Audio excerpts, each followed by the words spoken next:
한 주간 싱가포르 뉴스 전달해드리겠습니다. 4월 첫 2주간은 천둥과 번개를 동반한 소나기가 많이 올 것이라고 합니다. 외출하실 때 우산 꼭 챙겨 나가세요. 3월 18일부터 3월 29일까지 코로나19 환자가 다른 사람을 감염시킬 수 있는 기간 동안 니안시티의 퓨어 피트니스 헬스장을 총 10차례 방문했다고 합니다. 그리고 파라곤의 아카시아와 니안시티의 폴 레스토랑도 방문했고요. 캑생 타워의 체리 디스코텍도 다녀갔다고 합니다. 이 기간 동안 같은 곳을 방문하신 분들은 2주 동안 건강 상태를 면밀히 관찰해야 하고요. 목감기, 발열, 미각이나 냄새 상실 등의 증상이 나타나면 즉시 진찰을 받으라고 합니다. 4월 5일부터 종교시설에서 마스크를 쓴 채로 최대 30분간 성가 등의 노래를 통한 예배를 드려도 된다고 합니다.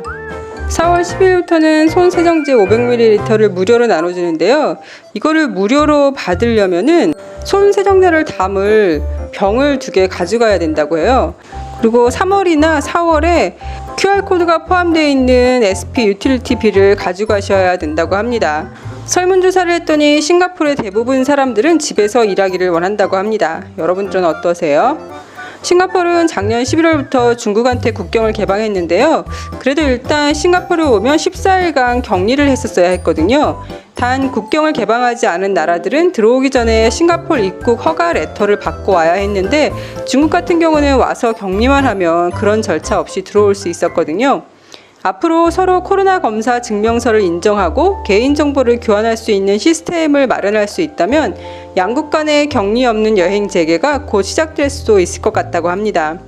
홍콩에서도 다시 싱가포르가 트래블 버블을 하자고 제안한 상태라고 하고요. 중국뿐만 아니라 백신 여권을 준비하고 이미 만든 나라들과 격리 없이 서로 여행하는 것에 대해 논의 중이라고 합니다. 잘하면 올해 말이나 내년부터는 격리 없이 한국에 다닐 수 있지 않을까 싶은데요. 제발 그렇게 되면 좋겠습니다. 말레이시아 사바주에서도 싱가포르인들이 격리 없이 여행을 즐길 수 있도록 하는 트래블 버블을 준비 중이라고 하는데요. 그렇게 되면 싱가포르에 거주하시는 분들은 코타키나발루와 만타나 섬에 격리 없이 여행을 할 수 있게 될 것 같습니다.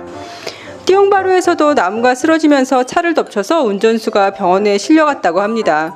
특히 비바람이 심한 날에는 최대한 커다란 나무 밑을 조심하시는 게 좋을 것 같습니다. 싱가포르의 절반 이상 가구의 전기요금이 올 2분기에 전분기 대비 8.6% 인상되는데요. 2분기라고 하면 4월부터 6월까지거든요. 싱가포르는 분기마다 전기요금을 책정하고 있습니다. GST를 포함해서 킬로와트당 24불 13센트라고 하고요. 저는 다른 전기회사를 이용하고 있는데요. 2년 계약이 끝나서 이번에 다시 재계약을 했거든요. 여기 가격은 GST 포함 17불 40센트입니다. 몇 번 말씀드렸는데요. 벌써 3년 전부터 여러 전기회사가 생겼고요. 싱가포르 전력에서도 이런 전기회사를 이용하라고 안내를 하고 있습니다. 공급은 어차피 싱가포르 전력에서 해주는 거고요. 각 가정에 전기세를 받고 관리하고 이런 것들은 각 전기회사들이 하게 됩니다. 저는 그 중에서 제네코라는 데를 이용하고 있는데요. 제가 설명란에 제네코 주소 남겨놓을 테니까 확인해 보세요. 가스는 GST 포함 킬로와트당 19불 33센트로 인상된다고 합니다. 4월 1일부터 일부 MRT에서 엑스레이 스캔과 금속 탐지기 스캔 등을 한다고 하는데요. 공항에서 비행기 타기 전에 검사하는 것과 같은 그런 검사들을 하나 봐요. 주로 보안시설이 있는 곳이나 쇼핑몰이 많이 몰려 있어서 이동인구가 많아 테러의 타겟이 될 수 있는 곳에서 먼저 시작한다고 합니다. 주기적으로 역을 바꾸면서 할 예정이라고 합니다. 혹시 MRT 타시다가 이런 거 시행하는 거 보신 적 있으신가요? 좀 불편할 것 같긴 한데 안전을 위한 거라고 하니까요. 21세 남성이 아침에 친구들과 세랑군 캐널에서 수영을 하다가 익사했다고 하는데요. 전 이게 좀 이해가 안 가더라고요. 싱가포르 캐널이라는 곳이 사실은 넓은 하수구 같거든요. 물이 항상 녹색이고 지저분한데 왜 여기서 수영을 했는지 모르겠어요. 심지어 부모님은 아이가 그 아침에 집에 나간 줄도 모르고 계셨더라고요. 단순히 익사로 규정하지 말고 더 자세히 조사를 해봐야 하는 게 아닌가라는 생각을 했습니다. 이 세상에 어디에서나 또라이는 있는 것 같아요. 여자친구랑 싸우던 남자가 경찰이 왔는데도 본인 스스로 머리를 벽에 박고 하더니 갑자기 여자친구 뺨을 때려서 경찰이 그만하라고 말렸더니 경찰한테 너 우리 엄마가 누군지 알아? 이렇게 말했다고 합니다. 아, 진짜 이런 인간들은 어떻게 해야 되나요? 지난주 일요일 오후 6시에서 8시까지 싱가포르 북부 지역에서 오존 농도가 높게 나타나서 건강에 좋지 않은 범위에 들어갔었다고 합니다. PSI 지수가 101에서 200을 나타나면 건강이 좋지 않은 상태라고 합니다. 이걸 알려면 마이 EMV 앱 다운받으시면 되는데요.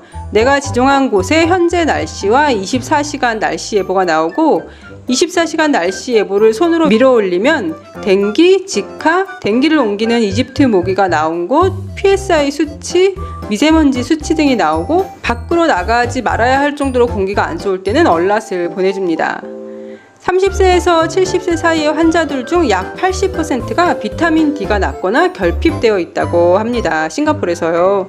대부분의 싱가포르인들이 낮에는 에어컨 밑에서 일하고 더위를 싫어하기 때문에 햇빛을 잘 쐬지 않아서 비타민 D가 부족한 사람이 많다고 합니다. 그래서 30대의 젊은 나이인데도 운동을 하다가 요가 매트에서 미끄러졌는데 고관절 골절상을 입은 사람도 있다고 하고요. 대부분의 사람들은 비타민 D가 부족해도 몸으로 느껴지는 증상이 없어서 방치하기 쉬운데 간혹 무릎 통증 때문에 병원에 왔다가 검사를 해보면 비타민 D 부족으로 뼈에 문제가 생겨 통증을 호소하는 환자들도 있다고 합니다. 덥더라도 태양을 피하지 말고 비타민 D의 생성을 위해 적당량의 태양을 꼭 쐬주라고 하니 하루에 최소한 한두 시간은 햇빛 아래서 걸어보시는 게 좋을 것 같습니다. 지난주 일요일에도 중학생, 남학생을 택시에서 추행한 사건을 말씀드렸는데요. 이번에도 중학교 남학생을 버스에서 본 후에 따라 내려서 HDB의 엘리베이터 등에서 추행한 사람들이 벌금을 받고 감옥에 가는 기사가 나왔는데요. 한밤중도 아니고 중학생이고 남학생인데 이렇게 추행을 한다는 사실이 너무 놀랍습니다. 한 명은 직장에서의 스트레스와 성충동을 못 이기고 저지른 일이라고 하고요. 한 명은 지팡이까지 짚고 다니는 60대 남자인데 10대의 남학생들한테 추행을 하는 게 정말 이해가 안 갑니다. 이런 사람들은 스스로 충동 조절이 안 되는 것 같거든요. 무조건 조심하고 아이들에게도 조심을 시켜야 할 것 같습니다. 프랑스산 치즈에서 위험한 박테리아가 발견돼서 리콜되었다고 하는데요. 이 치즈를 혹시 사셨다면 드시지 마세요. 일본 올림픽 성화봉송이 시작된 지 얼마 안 되었는데 오사카 지역에서 코로나 감염자가 급증해서 오사카 지역은 성화봉송 구간에서 빼야 한다는 주장이 나왔습니다. 올림픽이 제대로 열릴지 모르겠어요. 일본 남서쪽에서는 화산이 터져서 커다란 바위들이 수백 미터를 날아갔다는 기사도 있었고요. 전문가들은 도쿄 올림픽으로 인해서 전 세계로 다시 코로나가 확산되는 방아쇠를 당기게 되는 계기가 되는 건 아닌지 걱정하는 사람들도 있습니다. 미국에서는 중요하지 않은 정부 관계자들과 가족들은 모두 미얀마를 떠나라는 명령을 내렸습니다. 어린아이들도 많이 사망하고 그들의 부모님들이 울부짖는 사진도 봤거든요. 국정 간섭이라는 이유로 저렇게 무고한 시민들이 죽어가는 걸 그대로 두고 보고만 있네요. 미국에서 이번 주에 아시안 중어범죄가 굉장히 많이 일어났죠. 한 60대 여성을 발로 차서 넘어뜨리고 넘어져 있는 여성의 머리를 수차례 발로 가격을 하고 사라진 사람이 잡혔는데요. 이미 10대 후반에 친어머니를 살해한 혐의로 감옥에 다녀온 사람이라고 합니다.